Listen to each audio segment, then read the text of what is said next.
ये chemical kinetics का पहला वीडियो है, तो सबसे पहले समझते हैं कि हम केमिकल काइनेटिक्स में क्या स्टडी करने वाले हैं। इसके पहले आपने थर्मोडायनेमिक्स पढ़ा है। थर्मोडायनेमिक्स में आपने देखा था रिएक्शन फिजिबल होगा या नहीं, रिएक्शन स्पॉन्टेनियस होगा या नहीं होगा। पर थर्मोडायनेमिक्स आपको रेट ऑफ रिएक्शन के बारे में कुछ भी नहीं बताता। रेट ऑफ रिएक्शन को पता करने के लिए आपको केमिकल काइनेटिक्स को स्टडी करना जरूरी है। केमिकल काइनेटिक्स आपको बताता है कि rate of reaction concentration of reactant के साथ में किस तरह से रिलेटेड है। केमिकल काइनेटिक्स से आपको पता चलता है कि रेट ऑफ रिएक्शन किस तरह से चेंज होगा अगर आप रिएक्टेंट कंसंट्रेशन को चेंज करते हो। अगर कोई रिएक्शन है जिसमें रिएक्टेंट प्रोडक्ट में कन्वर्ट हो रहा है, रेट ऑफ रिएक्शन को सिंपली आप change in concentration with time से एक्सप्रेस कर सकते हो। अगर हम रिएक्टेंट की कंसंट्रेशन को टाइम के साथ में ऑब्जर्व करते हैं, यहां पर मैंने लिया रिएक्टेंट कंसंट्रेशन। जैसे जैसे रिएक्शन प्रोसीड होगी, रिएक्टेंट का कंसंट्रेशन डिक्रीज होता जाएगा। सिमिलरली अगर आपने प्रोडक्ट का कंसंट्रेशन ऑब्जर्व किया विथ टाइम, तो प्रोडक्ट इनिशियली 0 होगा और धीरे धीरे प्रोडक्ट का कंसंट्रेशन इंक्रीज होना शुरू हो जाएगा। तो रेट ऑफ रिएक्शन को या तो आप रिएक्टेंट के टर्म में एक्सप्रेस कर सकते हो या आप इसे प्रोडक्ट के टर्म में भी एक्सप्रेस कर सकते हो। अगर आप रेट ऑफ रिएक्शन को रिएक्टेंट के टर्म में एक्सप्रेस करोगे तो आपको वैल्यू मिलेगी rate of reaction is equal to decrease in concentration of reactant with respect to time. Means आपको फॉर्मूला मिलेगा minus delta R over delta T. यहां पर negative sign decrease in concentration को बताता है। इसका ये मतलब बिल्कुल भी नहीं है कि with respect to reactant rate of reaction negative होता है। सिमिलरली जब आप रेट ऑफ रिएक्शन को प्रोडक्ट के टर्म्स में एक्सप्रेस करते हो तो आपको इक्वेशन मिलता है rate of reaction is equal to increase in concentration of product with respect to time. Means formula मिलेगा आपको plus delta P over delta T. यहां पर positive sign increase in concentration को एक्सप्रेस करता है। रेट ऑफ रिएक्शन दो type का हो सकता है, ये एवरेज भी हो सकता है और ये इंस्टेंटेनियस भी हो सकता है। जैसे कि फॉर एग्जांपल अगर आप रिएक्टेंट कंसंट्रेशन को with respect to time observe करते हो तो रिएक्टेंट का कंसंट्रेशन डिक्रीज होता जाता है विथ रिस्पेक्ट टू टाइम। अगर आपने at this particular point rate observe किया रिएक्शन का तो वो हो जाएगा इंस्टेंटेनियस रेट।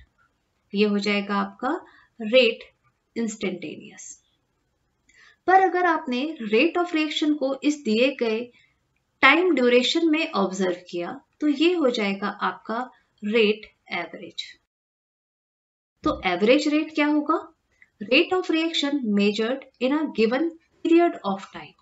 वहीं इंस्टेंटेनियस रेट हो जाएगा जब आप एट अ स्पेसिफिक इंस्टेंस में रेट को मेजर करते हो। एवरेज रेट के लिए आपको इक्वेशन मिलेगा average rate is equal to minus delta R over delta T. यहां पर अगेन नेगेटिव साइन आपको बता रहा है डिक्रीज इन रिएक्टेंट कंसंट्रेशन। इसी तरह से आप इंस्टेंटेनियस रेट के लिए फॉर्मूला लिख सकते हो। यहां पर आपको फॉर्मूला मिलता है instantaneous rate is equal to minus D R over D T. Average और इंस्टेंटेनियस रेट में सिर्फ यही डिफरेंस है कि एवरेज रेट के केस में आपने गिवन पीरियड ऑफ टाइम में रेट को मेजर किया है, वहीं इंस्टेंटेनियस रेट में आपने दिए गए इंस्टेंस पर एक पर्टिकुलर टाइम पर रेट ऑफ रिएक्शन को मेजर किया है। एवरेज रेट को आप प्रोडक्ट के टर्म्स में भी लिख सकते हो, आपको वैल्यू मिलेगी delta P over delta T. इसी तरह से इंस्टेंटेनियस रेट का इक्वेशन आपको मिल जाएगा dp ओवर dt। अब रेट ऑफ रिएक्शन को दिए गए इक्वेशन में अप्लाई करके देखते हैं, जहां पर different number of moles of reactant react कर रहे हैं और different number of moles of product form हो रहा है। इस इक्वेशन में 1 मोल नाइट्रोजन रिएक्ट कर रहा है 3 मोल्स हाइड्रोजन के साथ और 2 मोल्स ऑफ अमोनिया प्रोड्यूस कर रहा है। अगर आप इस इक्वेशन में नाइट्रोजन के डिसअपेरेंस का रेट फाइंड आउट करते हो तो आपको फॉर्मूला मिलेगा average rate of disappearance of nitrogen will be equal to decrease in nitrogen concentration with respect to time. तो यहाँ पर इक्वेशन में आपको दिखाई दे रहा है नाइट्रोजन के सामने कुछ भी नहीं लिखा है। इसका मीनिंग है 1 मोल नाइट्रोजन रिएक्ट हो रहा है, दिए गए टाइम में 1 मोल नाइट्रोजन कंज्यूम होगा। मीन्स आपको यहाँ पर वैल्यू मिलेगी -1/dt। इसी तरह से जब आप हाइड्रोजन के कंजम्पशन का रेट देखोगे तो आपको एवरेज रेट मिलेगा minus change in concentration of H2 with respect to time. यहाँ पर 3 मोल्स ऑफ हाइड्रोजन कंज्यूम हो रहा है दिए गए टाइम में। मीन्स आपको वैल्यू मिलेगी -3/dt। इसी तरह से जब आप अमोनिया के फॉर्मेशन का रेट फाइंड आउट करोगे तो आपको फॉर्मूला मिलेगा change in concentration of ammonia with respect to time.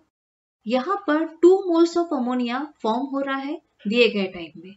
Means आपको वैल्यू मिलेगी 2/ΔT। अभी जैसा कि हमने डिस्कस किया था कि रेट ऑफ रिएक्शन को आप change in concentration of reactant with respect to time बता सकते हो, या फिर आप इसे change in concentration of product with respect to time बता सकते हो। मीन्स ये जो वैल्यूज दिए गए हैं ये सभी एक्चुअल में रेट ऑफ रिएक्शन को एक्सप्रेस करते हैं। पर ऐसा कैसे पॉसिबल है कि सेम एक ही रिएक्शन के लिए 3 different rate of reaction? Rate of reaction का ये प्रॉब्लम इसीलिए आया क्योंकि इस रिएक्शन में different number of moles of reactant react कर रहे हैं और different number of mole of product form हो रहा है। इस प्रॉब्लम को सॉल्व करने के लिए एक रूल है। इस रूल के अकॉर्डिंग रेट ऑफ रिएक्शन को आप कंजम्पशन ऑफ रिएक्टेंट या फॉर्मेशन ऑफ प्रोडक्ट के फॉर्म में एक्सप्रेस कर सकते हो, पर इन्हें आपको डिवाइड करना होगा इनके कोफिशिएंट से in a balance chemical equation. For example इस रूल को अबव इक्वेशन पे अप्लाई करके देखते। तो पहले तो आप रेट ऑफ रिएक्शन लिखिए जैसा कि अभी आपने सीखा है। तो आपको वैल्यू मिलती है average rate of reaction is equal to minus change in nitrogen concentration with respect to time, या ये वैल्यू हो सकती है minus change in concentration of hydrogen with respect to time. और आप इसे प्रोडक्ट के फॉर्म में भी लिख सकते हो, तो आपको इक्वेशन मिलेगा plus change in concentration of ammonia with respect to time. अब आपको इन वैल्यूज को इनके कोफिशिएंट से डिवाइड करना है। कोफिशिएंट्स मतलब जो number of moles balance chemical equation में रिएक्टेंट या प्रोडक्ट के सामने लिखा होता है। नाइट्रोजन के सामने कुछ भी नहीं लिखा है, इसका मीनिंग है 1। तो आपको नाइट्रोजन की कंसंट्रेशन को डिवाइड करना होगा इसके कोफिशिएंट से, मींस 1 से। तो आपको वैल्यू मिलेगी -1/1 multiply by the change in concentration of nitrogen over given period of time. Similarly change in concentration of hydrogen को आप डिवाइड करोगे इसके कोफिशिएंट से। इसका कोफिशिएंट है 3, तो आपको वैल्यू मिलेगी -1/3 multiply by change in concentration of nitrogen with respect to time. इसी तरह से अमोनिया को डिवाइड करना होगा आपको 2 से, क्योंकि अमोनिया का कोफिशिएंट है 2। सो आपको फॉर्मूला मिलेगा rate of reaction is equal to plus 1/2 change in concentration of ammonia with respect to time. अब चेक करते हैं रेट ऑफ रिएक्शन का प्रॉब्लम हमारा सॉल्व हुआ या नहीं। तो सबसे पहले चेंज इन नाइट्रोजन देखते हैं। नाइट्रोजन के 1 मोल कंज्यूम हो रहा है गिवन पीरियड ऑफ टाइम में, मींस आपको मिलता है फॉर्मूला -1/1 × 1/ΔT। इसी तरह से आप हाइड्रोजन के लिए वैल्यू देखिए। हाइड्रोजन के लिए पहले हम लिखते हैं 1/3। हाइड्रोजन के कितने मोल्स कंज्यूम हो रहे हैं गिवन पीरियड ऑफ टाइम में? 3 मोल्स। तो आपको यहाँ वैल्यू मिलेगी 3/ΔT। इसी तरह से अमोनिया के लिए देखिए, तो पहले यहाँ पर लिखते हैं 1/2 मल्टीप्लाई बाय कितने मोल्स अमोनिया के फॉर्म हो रहे हैं? 2 मोल्स। तो यहाँ पर वैल्यू आ जाएगी 2/ΔT। अब इन सभी को सॉल्व करते हैं। तो 3 से 3 कैंसिल आउट हो जाएगा, 2 से 2 कैंसिल आउट हो जाएगा और आपको वैल्यू मिलेगी -1/ΔT। यहाँ पर वैल्यू मिलेगी -1/ΔT और यहाँ पर वैल्यू मिलेगी +1/ΔT। यहाँ पॉजिटिव और नेगेटिव साइन सिर्फ decrease and increase in concentration को एक्सप्रेस करते हैं, रेट ऑफ रिएक्शन से उनका कोई भी रिलेशन नहीं है। पर आपने यहाँ पर क्या देखा, अगर आप नाइट्रोजन के रिस्पेक्ट में एवरेज रेट फाइंड आउट करते हो तो भी आपको सेम वैल्यू मिल रही है, हाइड्रोजन के केस में भी सेम वैल्यू मिल रही है और अमोनिया के केस में भी आपको सेम वैल्यू मिल रही है। मतलब हमारा रेट ऑफ रिएक्शन का प्रॉब्लम यहाँ पर सॉल्व हो गया है। तो आते हैं इंस्टेंटेनियस रेट। जैसा कि अभी आपने एवरेज रेट फाइंड आउट किया था, सिमिलरली आपको इंस्टेंटेनियस रेट फाइंड आउट करना है। यहाँ पर भी आपको चेंज इन कंसंट्रेशन को उनके कोफिशिएंट से डिवाइड करना है। तो क्योंकि नाइट्रोजन के सामने कुछ भी नहीं है, मींस 1 लिखा है, तो आप इसे 1 से डिवाइड करोगे। हाइड्रोजन के चेंज को आप 3 से डिवाइड करोगे और चेंज इन अमोनिया को आप 2 से डिवाइड करोगे क्योंकि इनका कोफिशिएंट 2 है। अब आप एक क्वेश्चन सॉल्व करने की कोशिश करो, देखते हैं आपको कितना समझ में आया। For a reaction 2N2O5 gives 4NO2 plus O2 at a particular moment during the reaction. N2O5 disappears at rate of 0.02 molar per second. At what rate NO2 and O2 are formed? And what is the rate of reaction? सबसे पहले लिखिए कि आपको question में क्या दिया गया है। क्वेश्चन में डिसअपेरेंस ऑफ N2O5 दिया गया है at a particular moment means आपको instantaneous rate of disappearance of N2O5 दिया है, मीन्स आपको दिया गया है -d N2O5 over dt, ये दिया है 0.02 मोलर पर सेकेंड। और आपको पूछा गया है rate of formation of NO2 और O2 means dNO2 over dt और dO2 over dt आपको फाइंड आउट करना है। और सेकेंड पार्ट में आपको रेट ऑफ रिएक्शन भी फाइंड आउट। तो सबसे पहले रेट ऑफ रिएक्शन का इक्वेशन लिखते हैं। तो rate of reaction will be equal to N2O5 का कोफिशिएंट है 2, NO2 का कोफिशिएंट है 4 और ऑक्सीजन के सामने कुछ नहीं लिखा है, इसका मीनिंग है 1। तो आपको इक्वेशन मिलेगा -1/2 dN2O5 over dt or it can be equal to plus 1/4 dNO2 over dt or it can be equal to plus dO2 over dt। अब इस इक्वेशन से आपको रिलेशन मिल रहा है N2O5 के डिसअपेरेंस और फॉर्मेशन ऑफ NO2 के लिए। तो इस रिलेशन को सेपरेट लिख लेते हैं।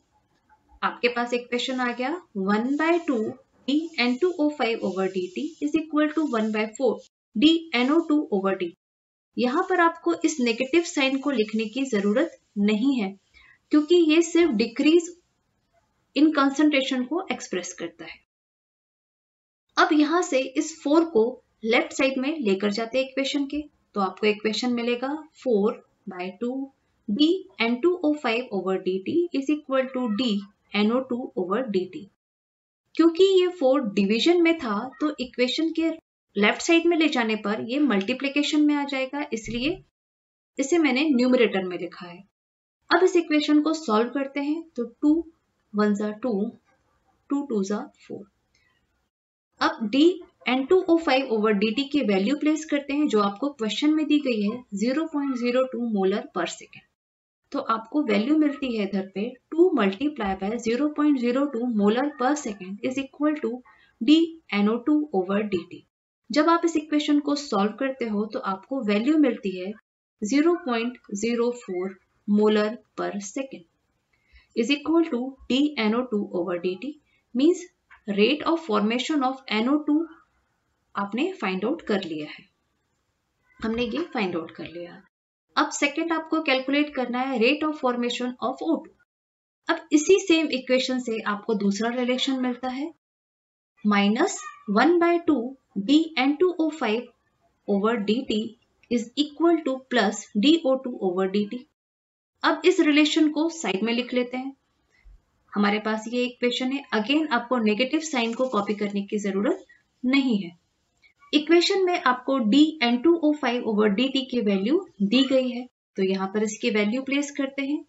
इक्वेशन मिलेगा 1/2 × 0.02 molar per second is equal to dO2 over dt। जब आप इसे सॉल्व करोगे तो आपको वैल्यू मिलेगी 0.01। यहाँ पर आपको आंसर मिलता है dO2 over dt is equal to 0.01 molar per second. अब जैसा कि आपने अभी इक्वेशन में देखा, rate of reaction is also equal to dO2 over dt, मीन्स यही वैल्यू आपके रेट ऑफ रिएक्शन की भी हो जाएगी। तो इस तरह से हमने ये क्वेश्चन सॉल्व किया। आई होप आपको रेट ऑफ रिएक्शन समझ में आ गया होगा। नेक्स्ट वीडियो में हम रेट लॉ और ऑर्डर ऑफ रिएक्शन को डिस्कस करेंगे।